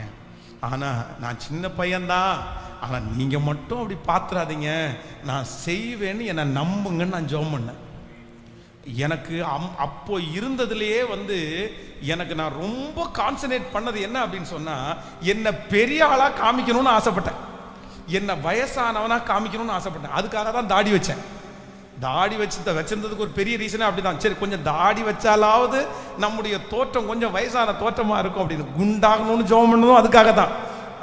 அவ்வளோ ஒரு, ஆனால் நான் நம்புகிறேன் ஆண்டவர் வந்து நம்மளை ஒரு நாளும் குறைவாய் பார்க்கலன்னு என் வாழ்க்கையிலேயே கர்த்தர் எனக்கு நிரூபிச்சிட்டார். இப்படியே டைரக்டா ஜெபம் பண்ணிருக்கிறேன், ஆண்டவரே நீங்களும் என்ன சின்ன பையனா பாத்துறாதீங்க ஆண்டவரே, நான் சின்ன பையன்தான், ஆனா நீங்க நினைச்சீங்கன்னா சின்னவன் தாவீதை கொண்டு கோலியாத்தை கொண்டீங்கல்ல, என்னையும் பயன்படுத்த முடியும்னு நான் ஜெபம் பண்ணேன். ஆண்டவர் நல்லவராகவே இருந்தார். இன்றைக்கு கர்த்தருடைய பிள்ளைகளை, உங்களை யார் கட்டினார்கள்? உங்களை எதுல கட்டினாங்க? யாரோ ஒருத்தர் அப்படிப்பட்ட கட்டில் இருக்கிறீங்களா? ஸ்பெஷலா உங்களுக்கு கூடயே இருந்துட்டு, உங்க கூடயே சாப்பிட்டு, உங்க கூடயே தங்கிட்டு, உங்க கூடயே வேலை செஞ்சுட்டு, உங்களை அப்படியே கொஞ்சம் கொஞ்சமா டவுன் பண்ணி நீ ஜெபம் பண்ற எதுக்கு அப்படின்னு கேட்டு ஏதாவது ஒன்று சொல்லி உன்னை 0 வரைக்கும், ஒன்றும் இல்லை அப்படின்னு நீங்க சொல்லுகிற வரைக்கும் உங்களை கொண்டு வந்தாங்கன்னா, ஆண்டவர் சொல்றாரு, அந்த கட்டிலிருந்து இன்றைக்கு கர்த்தர் உங்களை வெளியே கொண்டு வருவதற்கு கர்த்தர் விருப்பப்படுகிறார். இல்ல, உலகத்தில் இருக்கிறவனை விட உங்களுக்குள்ளே இருக்கிறவர் பெரியவர். அவர் உங்க மேல வச்சிருக்கிற அந்த தரிசனம் இன்னும் முடியல. கர்த்தர் சொல்லுகிறார், நீ காலாட்களோடு ஓட அழைக்கப்பட்டவள் அல்ல, அழைக்கப்பட்டவன் அல்ல, குதிரைகளோடு ஓடும்படியாய் அழைக்கப்பட்டவர்கள். நீங்கள் போக வேண்டிய தூரம் வெகு தூரம். அந்த கட்டுகளை உதறி தள்ளிவிட்டு, அந்த கட்டுகிற மனிதர்களை உதறி தள்ளிவிட்டு கர்த்தர் சொல்லுகிறார், நீ எழுந்து புறப்படு, ஆனாலும் திடப்படு, ஆனாலும் ஹல்லேலூயா, உபத்திரவம் ஆனாலும் திடன் கொள்ளுங்கள். நான் உலகத்தை ஜெயித்தேன். ஹல்லேலூயா. நம்ம அஃபண்ட் ஆகாம நம்மளை காத்துக்க வேண்டிய ஒரு மிகப்பெரிய விஷயம் என்ன அப்படின்னு சொன்னா, நம்மளை யாரு எப்படி நம்மளை குறைச்சு கொண்டு வந்தாலும் ஒரு தேவனுடைய பிள்ளை மட்டும் என்ன பண்ணணும் அப்படின்னு சொன்னா, நம்மை கர்த்தருக்குள்ளேயே திடப்படுத்துகிற ஒரு அபிஷேகம். கைகளை அசைத்து ஒரு ஹல்லேலூயா, கரங்களை அசைத்து ஒரு ஹல்லேலூயா. கர்த்தர் நல்லவராக இருப்பார். இது வந்து ஜாதியில் கூட இது ரொம்ப ரொம்ப கவனமாக இருக்கணும். பாருங்க, ஒரு பிள்ளைக்கு ஒரு ஒரு ஒரு நல்ல வயசு ரொம்ப ஆயிடுச்சு, அப்பா அம்மா யாருமே இல்லை. சரி, இதுக்கு ஏதாவது இந்த பிள்ளைக்கு ஒரு பார்த்து ஒரு திருமணத்தை ஏற்பாடு பண்ணலான்னு சொல்லி ஒரு பையனை பார்த்து இந்த மாதிரி பேசி நீங்கள் வந்து நம்ம வேணா முயற்சி எடுக்கலாமான்னு கேட்டால், அந்த பிள்ளை கேட்டுச்சு. என்ன கேட்டுச்சு அப்படின்னு சொன்னால், பாஸ்டர் அவங்க வந்து எங்களுடைய ஜாதியாக இருப்பாங்களா அப்படின்னு கேட்டாங்க. அப்போ நான் கேட்டேன், ஏன் அப்படி நீங்கள் கேட்குறீங்க அப்படின்னு கேட்குறேன். இல்லை, எங்களுடைய ஜாதி ரொம்ப லோயஸ்ட் ஜாதி, அதனால இவங்க ஏதாவது ஹையாக இருந்துட்டு நாளைக்கு வந்து நம்மளை கஷ்டப்படுத்திட்டாங்கன்னா என்ன பண்ணுறதுன்னு எனக்கு அழுகையே வந்துருச்சு. அப்போ அந்த பிள்ளையினுடைய மனசுக்குள்ள அவங்களுடைய முன்னோர்கள் வந்து அது அவங்க முன்னாடி இருக்கும் எவ்வளோ ஒரு கலையை விதைச்சு வச்சிருக்கிறாங்க, எவ்வளோ ஒரு தாழ்வான ஒரு காரியத்தை. யார் அப்படி சொன்னா? நீ ஏப்பா அப்படின்னு நினைக்கிற? நீ எதுக்குப்பா அப்படின்னு நினைக்கிற? அப்படி சில சில சில சகோதரிகளுக்கு பாருங்க, அவங்க கணவனாருடைய வீட்டு ஆட்களை பார்க்கும்போது அப்படியே ரொம்ப ஷையா ஃபீல் பண்ணி அப்படியே ஒதுக்கிக்குவாங்க. நம்ம என்னமோ ஒன்றும் இல்லாத பிச்சைக்காரங்களை இருக்கோமோ அந்த மாதிரி யோசிப்பாங்க. சில கணவனார் பாருங்க, மனைவியினுடைய வீட்டுக்கு முன்னாடி போய் நிற்கும் போது நான் அப்படியே ரொம்ப ஒரு மாதிரி வந்து என்னமோ நம்ம ஒண்ணுமே இல்லாதவங்க அப்படின்ற மாதிரி ஃபீல் பண்ணுவாங்க. இது ஏன் அப்படின்னா, யாரோ ஒருத்தர் உங்களை அப்படி நடத்தியிருப்பாங்க. இந்த பாதையில நான் கடந்து வந்திருக்கிறேன். ஆனா ஆண்டவர் இன்னைக்கு உங்களுக்கு வாக்கு கொடுக்கிறாரு. இல்ல, அப்படிப்பட்ட எந்த மனிதர்களும் உங்களை கட்டுகிற அளவுக்கு நீங்க விட்டுறவே கூடாது. ஒரு தேவனுடைய பிள்ளைக்கு ஒரு பெரிய நம்பிக்கை வேணும். கர்த்தர் வாக்கு கொடுக்கிறார், இந்த ஜனத்திற்கு ஒத்த ஜனம் வேறு ஒருவரும் இல்லை. கர்த்தரை தெய்வமாய் கொண்ட ஜனம் கைகளை தட்டி பாக்கியம் உள்ளது. கர்த்தரை தெய்வமாய் கொண்ட ஜனம் பாக்கியம் உள்ளது. நான் வந்து இந்த சிறுபான்மையர் அப்படின்ற வார்த்தையை நான் வெறுக்கிறேன். சிறுபான்மையர் அப்படின்ற வார்த்தையை நான் வெறுக்கிறேன். கிடையவே கிடையாது. நம்ம என்ன சிறுபான்மையர்? நம்ம பெரும்பான்மையர். எத்தனை பேர் ஆவதுக்கிறீங்க? நான் ஆராதிக்கிறது பிச்சைக்கார தேவனா அல்ல. நான் ஆராதிக்கிறதுக்கு இந்த உலகத்தையே படைத்த கோடீஸ்வரர் தான் ஆராதிக்கிறேன். வானம் அவருக்கு சிங்காசனம், பூமி அவருக்கு பாதபடி. எனக்கு வேண்டாம், எனக்கு தேவையில்லை. இது மண்ணு தான், இதுக்கு ஒண்ணுமே நான் கொண்டு வந்ததில்லை, கொண்டு போகல. அந்த அண்டர்ஸ்டாண்டிங்னால தான் நான் அப்படி இருக்கனே தவிர, மற்ற மாதிரி நான் ஆராதிக்கிற தேவன் அவர் ஞானிகளை வெட்கப்படுத்த பைத்தியங்களை தெரிந்து கொண்ட கர்த்தர், பெரியவர், உயர்ந்தவர், இந்த உலகத்தின் அதிபதி. ஆமென். சமுத்திரத்தை, நட்சத்திரங்களை படைத்தவர்.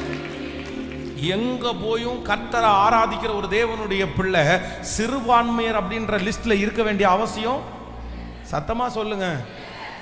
அந்த மாதிரி கட்சிகள் அல்ல, அந்த மாதிரி காரியங்களை கூட நான் இல்லை, எங்களுக்கு சிறுபான்மையர் அப்படின்றதுக்காக உதவி செய்யுங்க, எங்களுக்கு சிறுபான்மைன்றதுக்காக இந்த காரியத்தை கொடுங்க. என்ன, ஏன் அப்படி கொடுக்கணும்? எந்த இடத்துலையும் வெட்கப்பட வேண்டாம். நம்ம எந்த இடத்துல வெட்கப்படும்? நான் சொல்றேன், என் ஆண்டவர் மற்றவங்களை விட எதுல குறைஞ்சு போயிட்டாரு சொல்லுங்க. நான் ஒளிச்சு ஆண்டவருடைய பிள்ளைன்னு சொல்றதுக்கு என் ஆண்டவர் எதுல குறைஞ்சு போயிட்டாரு? அவங்களுக்கு முன்னாடி என் தேவன் பெரியவர்னு சொல்றதுக்கு எதுல என்னுடைய ஆண்டவர் குறைஞ்சு போயிட்டாரு? அப்படி சொல்லாம இருக்கிறதுக்கு சொல்லுங்க. எதுலையுமே பரிசுத்தத்துல ஆண்டவர் அடிக்க முடியுமா? சொல்லுங்க. பரிசுத்தத்துல யாராவது அடிக்க முடியுமா? அவரை பார்த்து யாராவது ஒருத்தர் பரிசுத்தத்துல குறை சொல்ல முடியுமா? மரித்து உயிரோடு இருக்கிற ஒரே ஒருத்தர் நான் ஆராதிக்கிற தேவன். எல்லாருடைய கல்லறையும் மூடப்பட்டிருக்கும் போது ஏன் ஏசப்பாவுடைய கல்லறை இன்னைக்கும் திறந்திருக்குது? ஏன்னா அவர் மரித்தவர் அல்ல, அவர் மரணத்தை ஜெயித்த கர்த்தர். அவர் இன்றும் உயிரோடு இருக்கிறவர். அவர் பெரியவர். எனக்கு தெரியும், தீயவருக்கு நடக்கிறதா எனக்கும் நடக்கும். சில நேரத்தில் ஆண்டவரை ஆராதிக்காதவங்களுக்கு நடக்கிறதா எனக்கும் நடக்கும். அதை வச்சு என் கூட ஆண்டவர் இருக்கிறாரு இல்லை, அதை வச்சு என் ஆண்டவர் பெரியவர் சின்னவர் அப்படின்னு கணக்கு போட முடியாது. எனக்கென்று அவர் ஒரு ராஜ்யத்தை ஆயத்தம் பண்ணி வைத்திருக்கிறார். கிறிஸ்து எனக்கு ஜீவன், சாவு எனக்கு. ஹல்லேலூயா. பெருமையை பேசி அலைய வேண்டாம், பெருமையா இருக்க வேண்டாம். ஆனா ஒண்ணு இருக்கணும், இன்னைக்கு ஆண்டவரே, ஆனா ஆண்டவர் யாரோ ஒருத்தரத்துல தெளிவா பேசுறாரு. இந்த சப்ஜெக்டை நான் இன்னைக்கு பேசணும் அப்படின்னு நான் நினைக்கல, ஆனா ஆவியானவர் இன்னைக்கு பேச வைக்கிறாரு. தெளிலாளுடைய அந்த ஸ்பிரிட்டை நம்ம என்ன பண்ணணும் அப்படின்னா அதுல இருந்து வெளியே வரணும். அதுக்கு அதான் திரும்ப திரும்ப சொல்றேன்.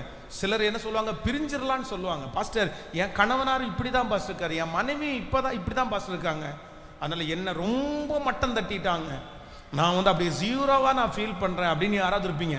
அவரை விட்டு பிரிகிறதுக்காக சொல்லலை. ஆனா நீங்க என்ன பண்ணுங்கன்னா, அந்த மாதிரி அந்த மனுஷனுடைய வாயிலிருந்து புறப்படும் போது, அந்த மனுஷனுடைய வாயிலிருந்து புறப்படும் போது உங்க இருதயத்துக்குள்ள அதை ஏற்றுக்கொள்ளாமல் இருந்தால் போதுமானது.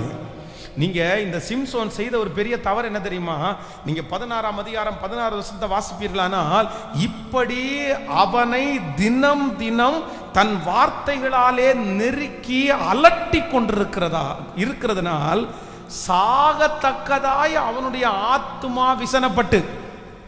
ஹலோ, எப்படியாமா சொல்லுங்க? சாகத்தக்கதாய் அவனுடைய ஆத்துமா விசனப்பட்டு. எனக்கு தெரியும், இந்த பிரேயர்ல இருக்கிறவங்க நிறைய பேரு எத்தனையோ பிரச்சனை வந்த பிறகும் கூட நீங்க தற்கொலை பண்ணிக்கணும், சாகணும் நீங்க நினைச்சதில்ல. ஆனா எப்ப நினைச்சீங்க தெரியுமா? எப்ப நினைச்சீங்க தெரியுமா? நீங்க நேசிச்ச இல்ல உங்க கூட இருக்கிற யாராவது ஒருத்தர் உங்களை அவ்வளவு மட்டமா குறைச்சு பேசும்போது சிலருடைய வார்த்தை உங்களை எப்படி பண்ணிருக்கு தெரியுமா? சொல்லுங்க. சிலர் உங்களை பேசும்போது நீங்க என்ன நினைச்சிருக்கீங்க தெரியுமா? பேசாம உயிரோடு இருக்கிறத விட எதுக்கு உயிரோடு இருக்கலாம்? இது யாருடைய ஸ்பிரிட்? இது யாருடைய ஸ்பிரிட்? தெளிலாளுடைய ஆவி. தெளிலாளுடைய ஆவி. இன்னொருத்தர் பேசும்போது சாகலான்ற எண்ணம் வரக்கூடாது, இந்த உலகமே வேண்டான்னு என்ற வரக்கூடாது, இதை விட்டுட்டு ஓடிடலான்னு எண்ணம் வந்துடக்கூடாது. என்ன வரணும் தெரியுமா? அவங்க பேச பேசதான் தைரியம் வரணும், அவங்க பேச பேசதான் நிக்கணும்ன்ற பலன் வேணும், அவங்க பேச பேசதான் நான் சாட்சியா வாழுவேன் நீங்க சொல்லணும். அவங்க பேச பேச உங்களுக்குள்ள பரிசுத்தமும் உங்களுக்குள்ள தைரியமும் உங்களுக்குள்ள நம்பிக்கையும் பெருகணுமே தவிர ஒரு நாளும் உங்களுக்குள்ள அவநம்பிக்கை வரக்கூடாது, நீங்க உங்களை குறைக்க கூடாது.